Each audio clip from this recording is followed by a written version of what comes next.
There we go. So, Ivor, how are you feeling about the season so far? We're a month in. How are you feeling? I'm buzzing. Yeah, I think it's been great. I think you have to take into account everything that's gone on pre-season, planning wise and stuff. Obviously, we lost a couple of players from last year. I think that would be the key one, the fact that we had the three of the top goal scorers in the goal scoring chart, and so far we lost two of them, and then obviously Dan hurt his foot and hasn't kicked the ball yet, so that was a big problem.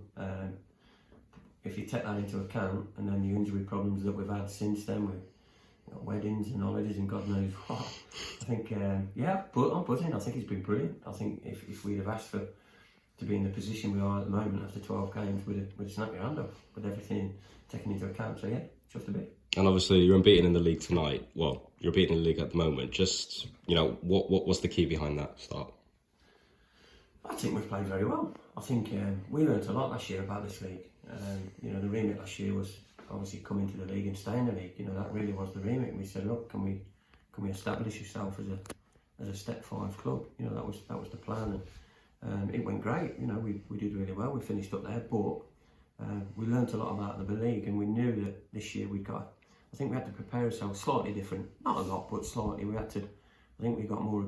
I wouldn't say more respect, but we appreciate the league a bit more, and it's tough.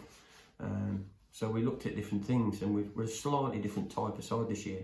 Not a lot, but I think we've shored up a little bit. I think we're a lot stronger physically, mentally. I think we're prepared better, and I think that's been an attribute this year. I really do. So there's been games where people expect us to play a particular way and continuously do that, and you can't. It's not possible, and we've realised that. Some of these players, they're good footballers, but they've got to understand the other side of the game. And I think they've done that really well this year. And so, yeah, that would be a big part of it. I think we just, all round, we're a better side, mentally as well as in terms of the quality. And obviously you mentioned that you've lost 2 of your 3 goal scorers, whether it's injury or they've moved to another club. Just how do you think you tactically have adjusted to that? Well, you're talking about 60-odd goals. Any club that's got players of that calibre and scoring that amount of goals and to lose all of them at once, you're not replacing that, neither. You're not going to replace goal scorers just like that. So, as everyone knows, we brought 2 or 3 younger lads in. We went down that route, and they've been fantastic. And that's probably been another plus. They're energetic, they're fit, they want to be footballers. They do what you ask. So that side of it's been brilliant. But just all round, I think collectively all round, everybody's chipped in a little bit more than we probably did last year. It was, we prepared better all round. Off the field. Staff have been great, the mentality of the players, up until Saturday of course, it's been great. And I just think all of us have prepared for this better. We've not got carried away, we understand what we're up against. It's a tough league, it is a tough league, right? That's probably the biggest thing from last year. I remember last year, towards the end of the season, I remember playing, I won't name them, but we played a team that was second bottom, I think they were at the time. I remember the game, we won the game, but I remember coming off thinking, wow, they were brilliant. They were fit, they were organised, they were strong, and we just beat them, and I thought, wow, this league genuinely is. And I think this year, results are showing you how tough it is. I think it's a really open league this year, it really is. We just want to be up and in amongst it if we can. That's the remit, is to just be competitive. No more than that. If anything else, then that's a bonus, but just be competitive, enjoy our football. We determined to make sure we enjoy the ride, we'll never lose that. But yeah, I just think we're better prepared all round. And obviously you mentioned Saturday's result, obviously when they lost. Can you see any positives out of that? Do you think? No, maybe nothing at all. No. I'll be truthful. That first 45 was the worst 45 minutes I've had in football since Lichfield, definitely, and potentially as a manager. I'll be truthful, and I don't want to take nothing away from Worcester there. I thought they were great. They were organised, they were strong, they were disciplined, they won little battles. Do you know what I mean? Nothing from them, but we were a disgrace.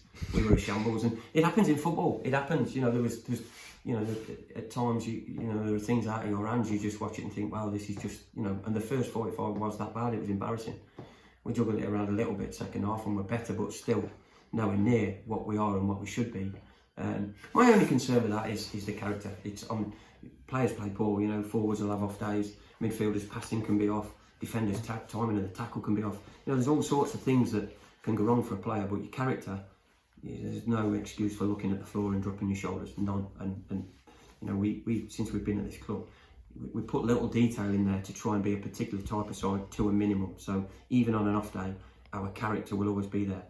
that's the first time since the club I've been at the club that our character was nowhere near, and that disappointed me. But it was one game. We're not losing any sleep over it. It's done.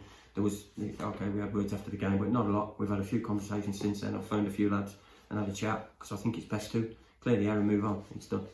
And obviously, it's been well documented that there have been a lot of injuries that Lichfield have had to deal with, just in the first 6 weeks. Just how difficult has it been, really, especially with the amount of games that you're playing at the moment? From a manager's point of view, it's a joke. I'll be honest. I'll be honest, Shaun.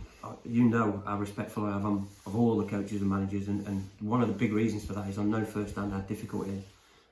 But I'm also not one for moaning. I believe if you've got a squad, that squad should be capable. If it's not, then that's your fault. So there's been no excuses. But yeah, the reality is, I think the last 3 games we've not been able to fill the bench, including tonight. We haven't got a full bench. What we got defensively: Leighton, McMenemy, Nathan Haynes, Joe Haynes all missing. That's 3 I'd call top defenders. Cole Patterson, Cole Baxter, Dan Lomas, midfielders as experienced as you could get, all missing. That's where we are, and it's been like that since the season started. Injuries, holidays, weddings, you name it. And it makes it difficult because you pre-plan. In your head you've got this game, and we're playing 2 games a week. I mean, that's been a killer. It's just, that is killing us. But in your head you'll think of the next game and the game beyond. By the time that comes around, you've got 2 or 3 changes. I've probably changed our shape more times this year already than we did the whole of last season. But the players you've got available dictate that. So, but on the plus, it's meant that the whole squad has had an opportunity, probably quicker than last year. If you remember last year, we started like a steam train, and I remember we probably won a dozen games before we had an injury. It was the same group every week, whereas this year it's been completely different. But again, the fact that we're in the position that what we're doing, up until Saturday, it was 11 games, and Boston were the only team that beat us. So, you look at it from that point of view, you say, well, we must be doing something right, But that's down to the character. They're enjoying it again. There's a big smile here, people are, you see it yourself, people are bouncing around and loving football. That's all it is. That is the prime. That has to be the, win, lose or draw, let's smile, let's enjoy what we're doing, and it's been great. And I just think we've got a better quality. No disrespect whatsoever to any players that have come and gone, but I think we've got a better quality squad from top to bottom this year.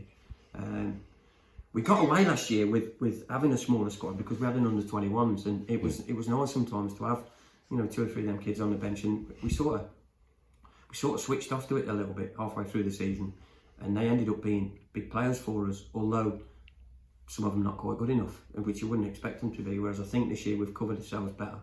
I think the younger guys, I mean, you look at the Boston game, young Louis Burnside and Cam Dunn, they're 18 years old, didn't look out of place at all.